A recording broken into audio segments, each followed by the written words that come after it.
Тим Мак е начело на Сдруженијето за иднината на светот, организација која еднаш годишно објавува предвидувања како економијата, технологијата и општеството го образуваат светот.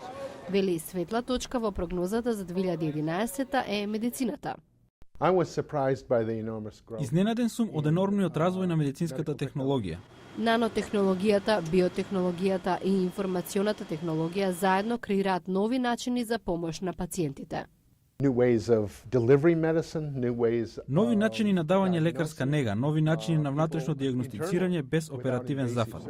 Во однос на животната средина, Мак предвидува дека проблемите од климатските промени ќе продолжат да растат. Идентификува Кина како еден од најголемите придонесувачи за тоа. Кинеското противење да го намали производството на јаглен за електрична енергија предизвикува загадување што се шири на глобално ниво.